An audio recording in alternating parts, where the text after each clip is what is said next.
নমস্কার। ইত্যাদি ইত্যাদির একটি নতুন পর্বে আবারও সবাইকে স্বাগত জানাই। আশা করছি সকলে খুব ভালো আছেন, সুস্থ আছেন। আমিও ভালো আছি। সরস্বতী পুজো পর্ব তো শেষ করে ফেললাম। বাড়িতে আত্মীয় স্বজনরা এখনোই আছে, তো তার মধ্যেও আমার ভিডিও দিতে বেশ খানিকটা সমস্যাও হচ্ছিল, তাই জন্য আর দেওয়া হয়ে ওঠেনি দুদিন। তো শাশুড়ি মায়ের পায়ের অবস্থা খুব একটা ভালো না, ওনার হাঁটুতে খুব সমস্যা হচ্ছে, তাই জন্য ওনাকে নিয়ে হসপিটালে যেতে হচ্ছে। তো একজনের কাছে শুনেছি যে ওখানে খুব ভালো একজন ডক্টর এসছে, অর্থোপেডিক, তো সেখানেই যাচ্ছি আমরা। তাই জন্য একটু সকাল সকাল খাওয়া দাওয়া করে বেরিয়ে পড়লাম। তো পুচকিটাকে তো ওর মার সাথে একা রাখা যাবে না, তা ও খুব দুষ্টু, তাই জন্য আমি, আমার ননদ, শাশুড়ি মা আর পুচকি সবাই মিলেই যাচ্ছি। এই যে গড়িয়া স্টেশন থেকে আমরা বাস স্ট্যান্ডে চলে এসেছি, বেশ অনেকখানি হেঁটে। তারপর ওখানে বাস থেকে আমরা হসপিটালে পৌঁছে গেছি লম্বা লাইনের মাথায়। বেরিয়েছি সেই সকাল 10:30 নাগাদ, আর বাড়ি ফিরছি এই দেখুন প্রায় 3টে বেজে গেছে।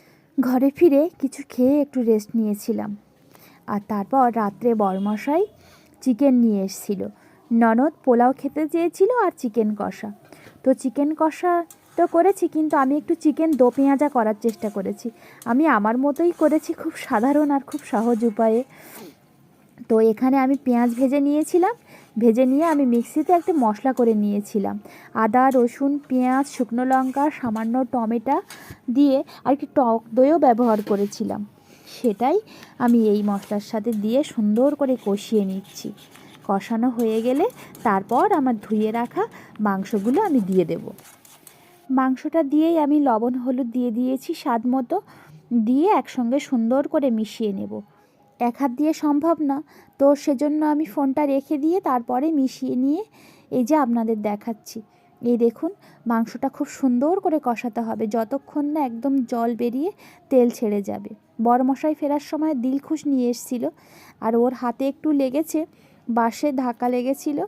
আর এখানে আমি বেশ খানিকটা গোবিন্দভোগ চাল, প্রায় 700 গ্রাম মতো গোবিন্দভোগ চাল ধুয়ে জল ঝরানোর জন্য রেখে দিয়েছি। ওটা দিয়ে আমি পোলাও বানাবো।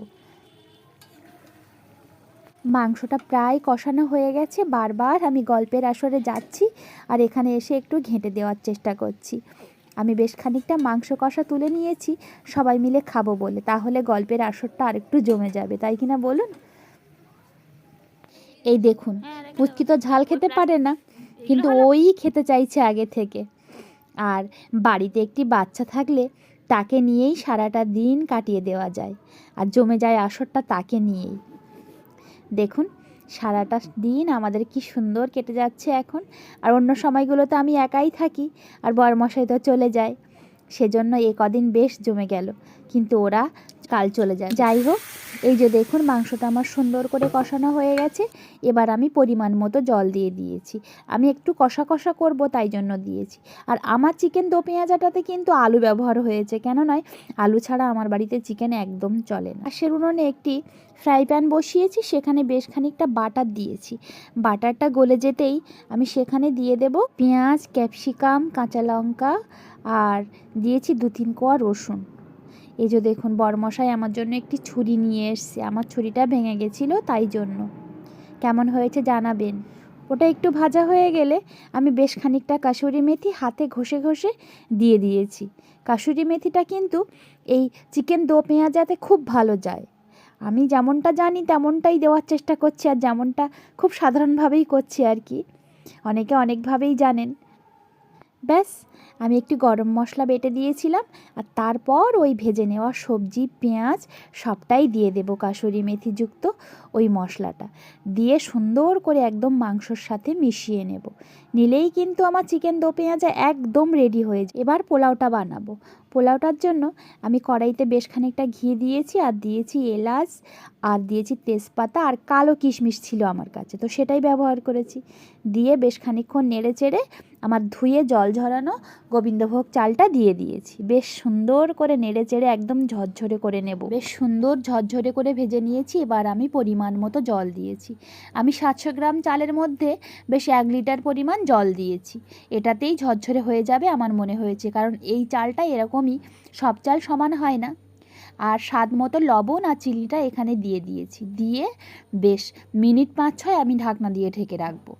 ঢাকনা দিয়ে তো ঢেকে দিয়েছি, কিন্তু আমার মনে হচ্ছে রান্নাটা আমি করিনি। দেখুন কে করেছে, রান্নাটা অশ্মি করেছে। ওপরেই উঠতে হবে ওকে, আর ওখানেই ওকে খুন্তি দিয়ে নাড়তে হবে। খুন্তিটা আমাকে দেবেই না, ও নিয়ে রেখে দিয়েছে, আর ওখানেই উঠতে হবে।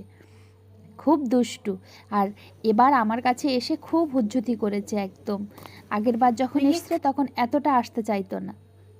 এই দেখুন 5-6 মিনিট পর আমি ঢাকনা খুলে নিয়েছি, আর একেবারে ঝরঝরে হয়ে গেছে।